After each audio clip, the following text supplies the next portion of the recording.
Index medical college Indore के छात्र चेतन पाटीदार द्वारा आत्महत्या करने एवं पाटीदार समाज द्वारा दिए गए प्रदर्शन के बाद पुलिस द्वारा सेकेंड ईयर के स्टूडेंट्स और इंडेक्स मेडिकल कॉलेज के डीन डॉक्टर JS पटेल के विरुद्ध आपराधिक मामला दर्ज किया गया है।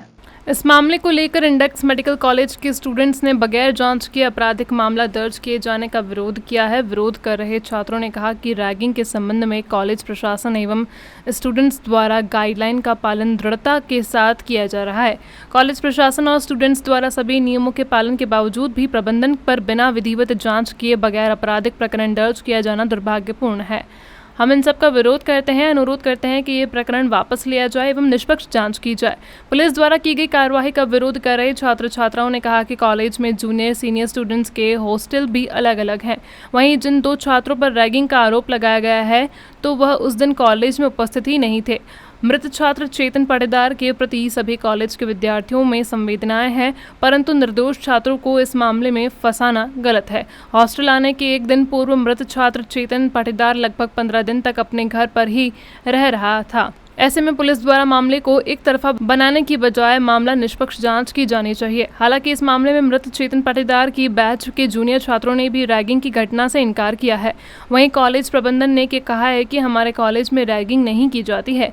संस्था में रैगिंग फ्री कैंपस भी सुनिश्चित किया गया है एवं कॉलेज की अपनी एंटी रैगिंग समिति है। कॉलेज की अपनी एंटी रैगिंग समिति, एंटी रैगिंग स्क्वाड एवं एंटी रैगिंग सेल भी स्थापित किए गए हैं, जिनके द्वारा एंटी रैगिंग स्लोगन, कैप्शन एवं डिस्प्ले बोर्ड लगाए गए हैं ताकि सभी छात्र इनसे अवगत रहें एवं समय पड़ने पर संबंधित व्यक्तियों से संपर्क कर सकें।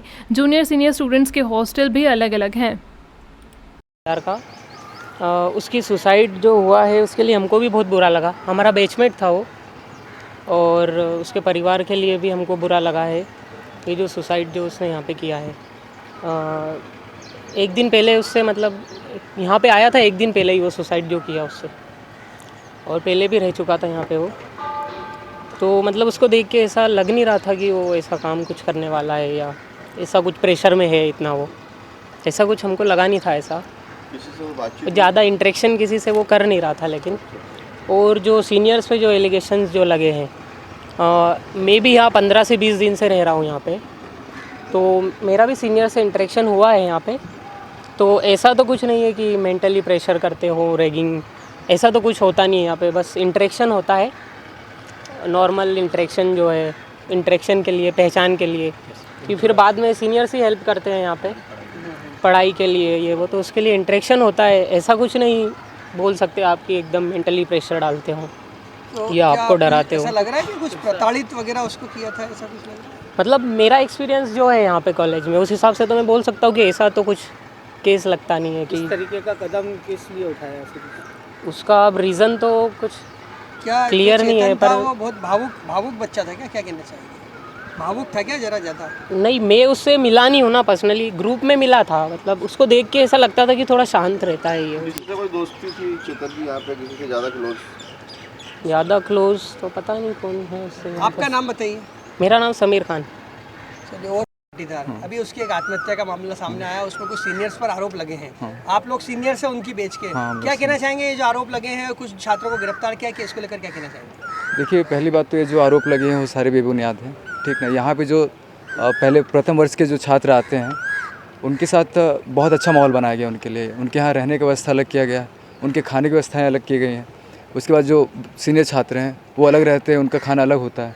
तो इसमें सिर्फ ये है कि उनका जो संबंध है हमसे, इस पहले वर्ष में आके ऐसा कुछ नहीं होता कि इसमें ये हो जाए कि जो हम पे आरोप लगे हैं वो सिद्ध हों।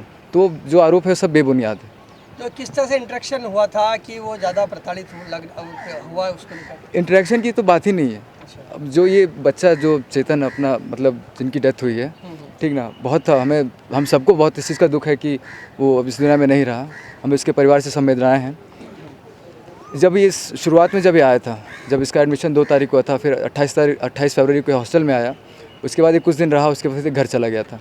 फिर ये वापस से 29 तारीख को आया। 29 तारीख को 6 बजे आया शाम में। 6 से 9 बजे ये जो हॉस्टल का गेट है इनके हॉस्टल का, वो बंद हो जाता है। सिर्फ वो 3 घंटे मतलब यहाँ पे रहा, और उसके बाद हमारे जो सीनियर्स हैं कोई भी इंटरेक्शन किसी के साथ नहीं हुआ उसका। जो 2 बच्चे की गिरफ्तारी हुई है वो तो उस दिन यहाँ थे भी नहीं, तो इसमें कोई सवाल ही नहीं है कि उनका उनसे इंटरेक्शन हुआ और वो इसमें दबाव में आके फिर वो ऐसा कृत्य कर तो दिया। ये जो 2 बच्चों की गिरफ्तारी, क्या इसको अनुचित मानते क्या है? क्या बिल्कुल ये मतलब उचित है ही नहीं है, किसी भी तरीके से उचित नहीं है। जो गिरफ्तारी भी हुई है उसकी कोई औचित्य नहीं क्या है। नाम है वो 2 बच्चों जिनको गिरफ्तार किया? एक का अर्पित हाड़ा नाम है और एक का रोमिल। दुर्गेश हाड़ा और रोमिल। रोमिल। आपका नाम बताइए। मेरा नाम सुमित है, द्वितीय वर्ष का छात्र हूँ मैं। ये 2 छात्रों को गिरफ्तार किया आपके कॉलेज के, क्या कहना चाहेंगे? क्या इसको किस तरह से अनुचित मानते हैं आप? क्या होगा? यहाँ पर ये है कि जांच कोई ढंग से हुई नहीं थी। हम किसी को गलत नहीं कहेंगे, जो भी सामाजिक तत्व हैं, असामाजिक तत्वों से जो बातें फैल रही है, हम ये बोलना चाहेंगे उनकी एक बार जांच करें। हम निष्पक्ष जांच के उसमें है कि फेवर में है। हम नहीं चाहते कि कुछ, ये नहीं बोल रहे वो बिल्कुल सही हैं। हम ये चाह रहे हैं कि आप खुद जांच करिए और आप खुद देखिए। हमारे पास एविडेंस है। जब वो 30 को यहाँ पर सुसाइड उसने करी थी सुबह, उसके एक दिन पहले 29 को वो आया था 5 बजे के आसपास। उस दिन वो जो 2 बच्चे अंदर हैं वो यहाँ पर थे भी नहीं। उसके हमारे पास सारे एविडेंस है। वो मूवी में गए थे, सारे पेमेंट्स की चीज़ें हैं हमारे पास। उसके अलावा जिस बिल्डिंग में वो बच्चा रहता है वहाँ पे बाहर कैमरा है, आप वो चेक कर सकते हैं कि वहाँ पर किसी सीनियर का आना जाना नहीं है। यहाँ पे हम भी जूनियर्स हैं, हम भी 1-1.5 साल से यहीं रह रहे हैं। ना हमारे साथ ऐसा कुछ हुआ है और ना हमें लगता है उसके साथ ऐसा कुछ हुआ है। हम ये चाह रहे हैं आप उसकी जांच करें और उसके बाद किसी पर आरोप लगाएं जो क्या आरोप लगता है लग रहे ये हैं। रैगिंग के अलावा और कोई भी कारण हो सकता है आत्महत्या ये का? कारण हम नहीं बता पाएंगे। हम ऐसे कोई पर्टिकुलर कारण नहीं बोल पाएंगे, वो एक गलत होगा।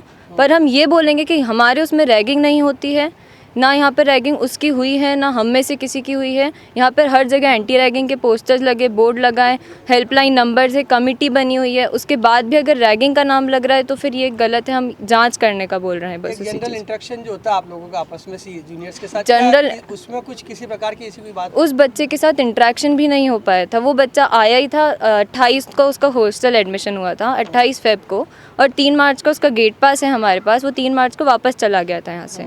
उसके बाद वो वापस 29 को आया है और 30 को उसने सुसाइड करी है। बीच के 25 दिन वो घर पर था। उसके बाद भी अगर ये बोल रहे कि उन 2 दिन में इतनी रैगिंग हो गई है कि उसे सुसाइड करना पड़े, तो ये वही हम चाह रहे हैं कि उस बात की आप जांच करें। आपका नाम बताइए। पलक शर्मा। हाँ, उसने अभी कुछ दिन पूर्व आत्महत्या की है। क्या लगता है क्या कारण लग रहा है उसका? सर उसका कारण तो हमको भी नहीं पता। वो एक दिन पहले ही आया था सुसाइड के, उसके एक दिन पहले। वो जैसा समीर ने बताया शांत स्वभाव का था, ज़्यादा हमसे भी बोलना चालना नहीं करता था। और कॉलेज गया उस दिन हमने उसको बोला भी, हमने सबने बोला था जिस दिन उसने सुसाइड किया उस दिन के कॉलेज जाने का, पर उसने कॉलेज जाने से मना कर दिया था। और कोई कारण हमको नहीं पता। न्यू सीनियर्स अच्छे यहाँ पे मदद करते हैं, बुक्स प्रोवाइड करते हैं, कोई मेंटली टॉर्चर नहीं करते। मतलब सीनियर्स अच्छे माहौल क्या के। लगता है कुछ और भी परेशानी थी क्या उसके दिमाग में? ऐसा कुछ लगता सर वो तो पता नहीं, वो एक दिन पहले ही आया था हॉस्टल में। आपसे कुछ बातचीत हुई? सर उससे कोई बातचीत नहीं। है? जैसे आप उसके रूममेट थे तो क्या आपसे कुछ ना कुछ चर्चा होती होगी? सर वो एक दिन पहले आया था ना, जिस दिन आया था वो बोल रहा था मेरी तबीयत थोड़ी सी ख़राब है, तो सोया सा रहता था, कुछ भी नहीं बता। आपको लग रहा है कोई सीनियर ने उसको प्रताड़ित करा? नहीं सर, ऐसा तो बिल्कुल नहीं। आपका परिचय? सर मेरा नाम हरिओम पाटीदार।